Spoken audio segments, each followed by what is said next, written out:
This game looks like it's gonna be so cute!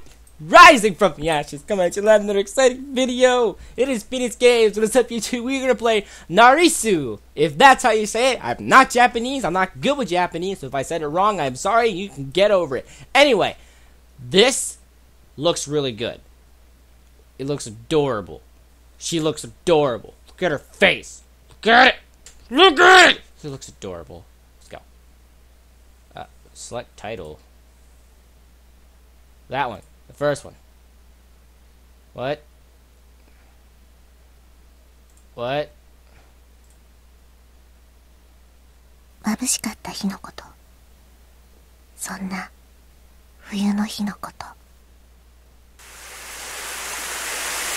確かに寒い頃から丈夫な方じゃなかった。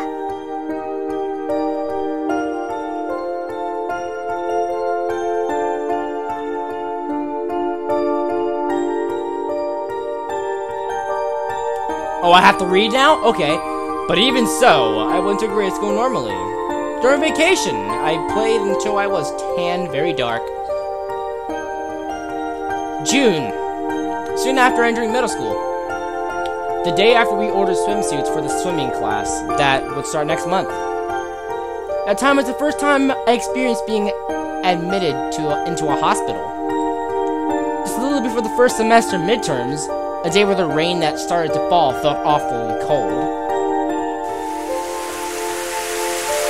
In the midst of that pure, white sky of the rainy season, in the beginning, everyone in the class came to visit me each day. And when I was discharged from the hospital, during the weekends, they would come to my house to play. But that was just the beginning. Fall came, winter left. Hospitalized, discharged, outpatient care, and then starting again with hospitalization.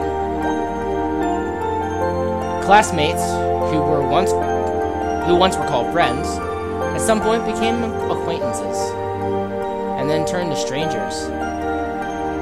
With each turning of the seasons, it seemed that I was disappearing from their memories. どうやらいい気がしないらしい。 Looks like that makes them uncomfortable. 普通に生きている人にとって私の存在ってのは For those who live normally, my very existence. だから消されたようだった。 Okay, if they get read in Japanese, I'm just gonna let them stay read in Japanese. I'm gonna take a reading, because I have to wait to read it. So anyway, she read it, so yeah. いくつもの季節で広い梅雨空を誰とも言葉を交わす必要もなく過ごした。私の英語の教科書は1年生の中間テスト以降まっさらな状態だった。そこで私の時間も止まったらしい。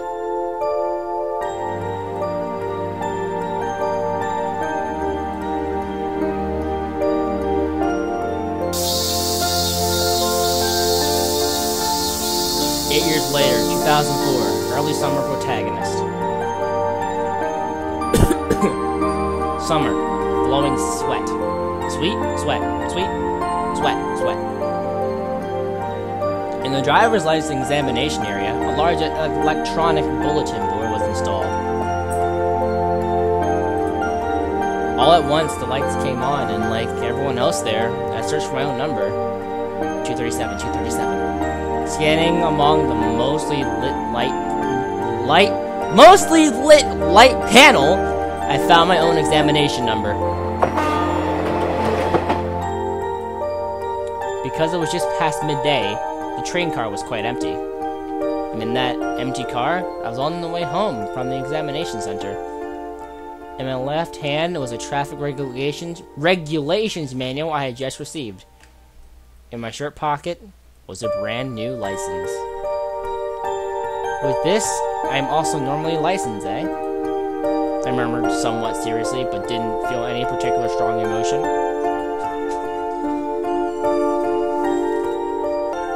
It's not like I wanted to drive cars, nor did I really have another purpose in mind.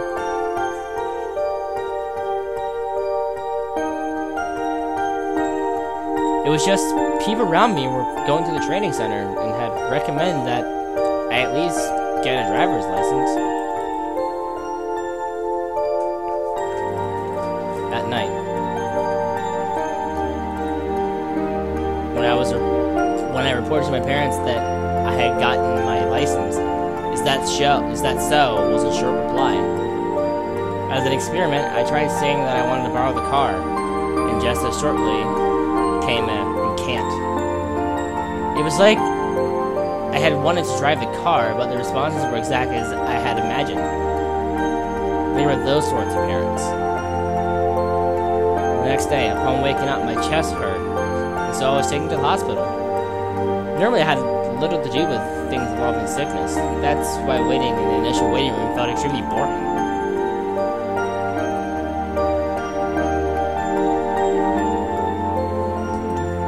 Finally, just when I thought the examination was over, this time I went to take x-rays and blood tests.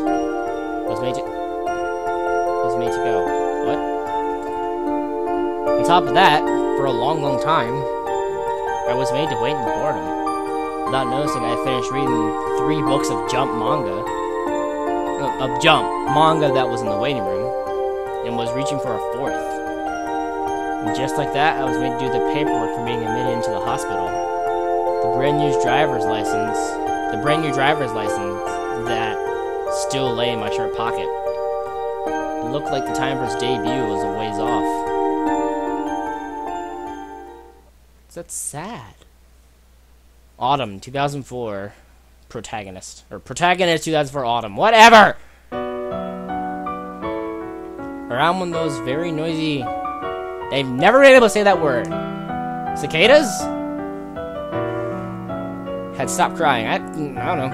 As usual, I was in the hospital. Of course, it wasn't like I was always admitted in the hospital. I would be in and out. Last month, I had my first experience with surgery. After being discharged, I commuted 5 minutes for outpatients care by scooter.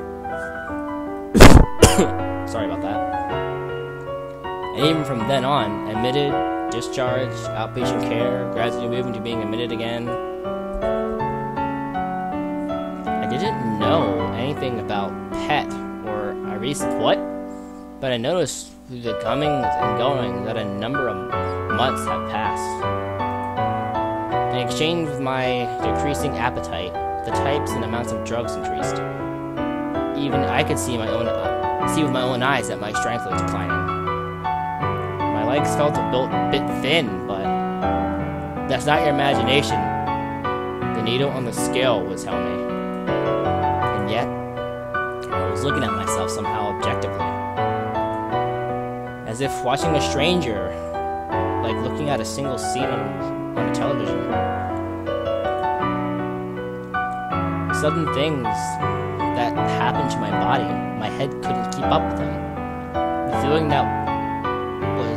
The feeling that what was happening was real didn't arise.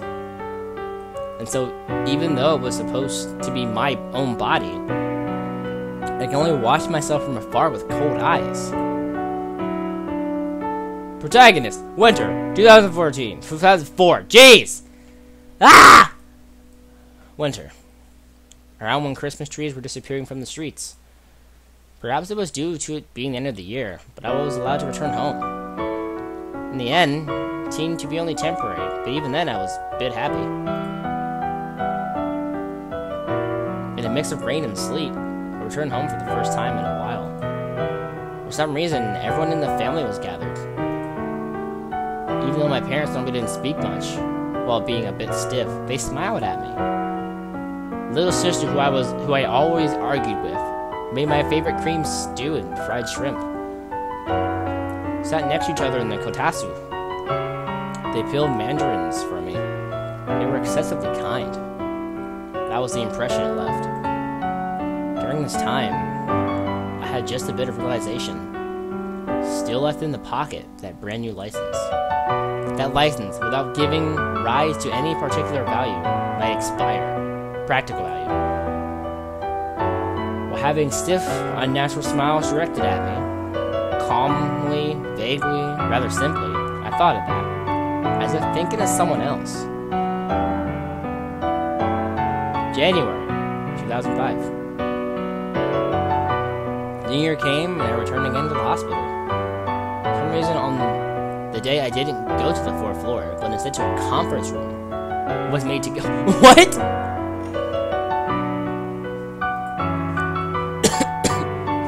There with my father and a doctor heard many things. So I was made to listen. There we go. I'll add I to those.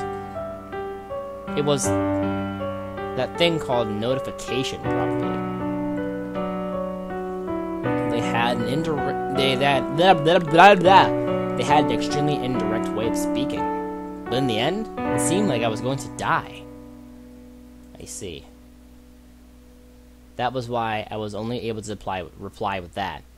Couldn't find other words. From when I entered until I left the room, that was all that I said. Accepting my answer, the doctor moved the ballpoint pen in his hand. Most likely, it was a paper for the hospice. To the very end, he was very businesslike. My father was very much the same. It was such a simple thing. That was my honest impression. And then, between that day and the next, I changed from the 4th to the 7th floor, from a 6-patient room to a single. And also, the 7th floor itself was a bit different from the other floors. For one, the floors were sparkling, the ceilings were much higher, much broader. Inside the rooms, it was extremely clean. The large windows seemed designed to let in lots of sunlight. However, the windows only opened a tiny bit. When I tried measuring, it was slightly smaller than allowing your head to pass through. The other thing was the color of the ID bracelets changed. Since the day it was admitted, a vinyl bracelet was always wrapped around my wrist. Upon it was my name and blood type. The color had changed from blue to white.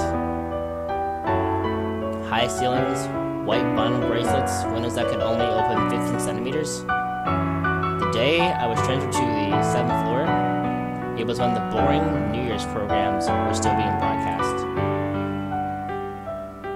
The time I met her for the first time was also at the very beginning of the year. Narcissus. Oh, that's how you say it. 冬7回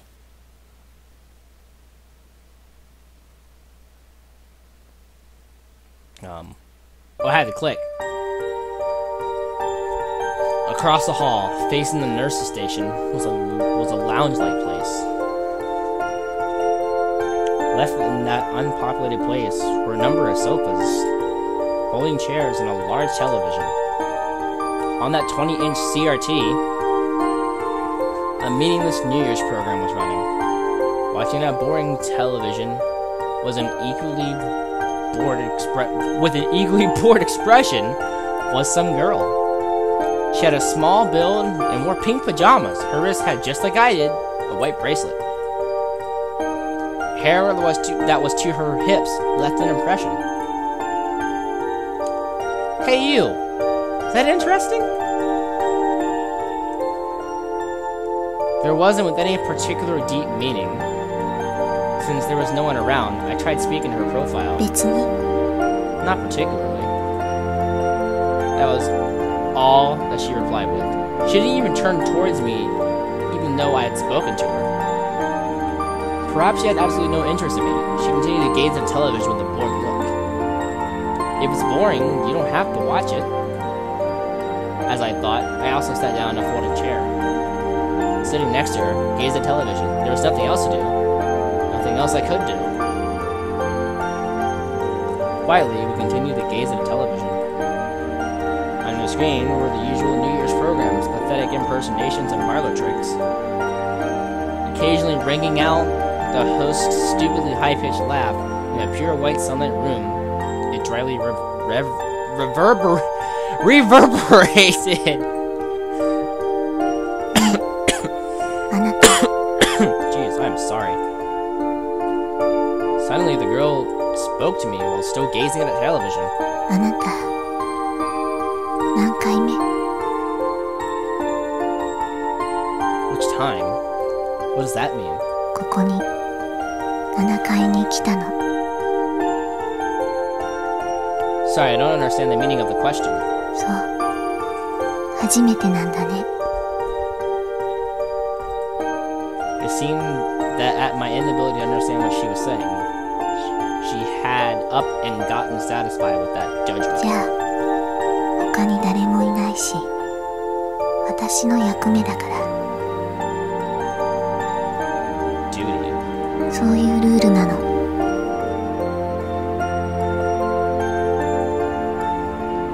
While nodding, she added that there was a rule for someone to teach people who first come here to the 7th floor. Even now, I understood nothing. As if ignoring me, the girl slowly began それ speaking. じゃあよく聞いてね。 Dots.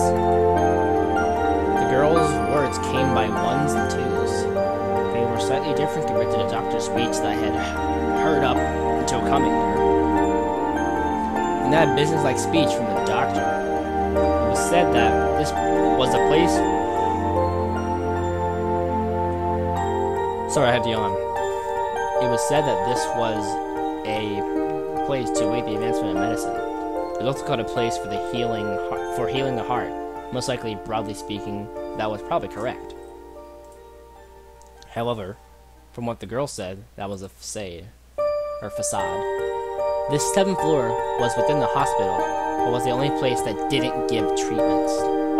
Simply a place to wait for the end of life. That's what the girl said. That's what I also felt, had the same perception. 私2回目だから。 Second time, what's that? ここに来るの。 And the girl taught me. This place is called the 7th floor. To be here for from the moment of administration all the way until dying, first of all apparently didn't happen. Even if being cured was impossible, if your health becomes better, then they will allow you to go home once. But after a while, and it turns bad, once again, you come back. Among those comings and goings, eventually you die. The place where life ran out. It only differed between home and the 7th floor. Without fail, one would die in either of those. It seemed no one has ever escaped that. It was with that meaning that the girl had meant by saying it was her second じ time. ゃあ一度しか言わないから、ここからは。 Still looking at the doll screen, the girl continued to speak even more. The subject being not about what time the lights would be out and the normal sorts of topics exchanged between admitted patients. She taught me about totally different things. On the 3rd time, you're given a temporary discharge. Prepare yourself. There's never a 4th. You won't be going home anymore. If there's a time that you want to run away, go not to Station A, but towards Station B. Don't eat anything. That is the shortest path. It will end the least burden to your family. It was only full of these sort of topics that gives one pause. Most likely, it was something only for the people who came here. Though, just who participated in the moving towards death? These were the things that have continued to be passed down. Was the duty you mentioned earlier this? そうよ。いつかあなたも初めて来た人には伝えてね。 Those final words, the girl slowly stood up.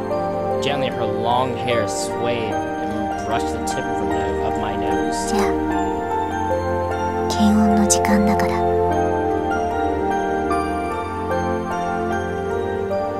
Then, just like that, with her back facing me, she began walking towards the hall. I was left alone in that place, with the laughing voice from the screen, and the white flowers decorating around the windows. In the end, the girl never once looked in my direction.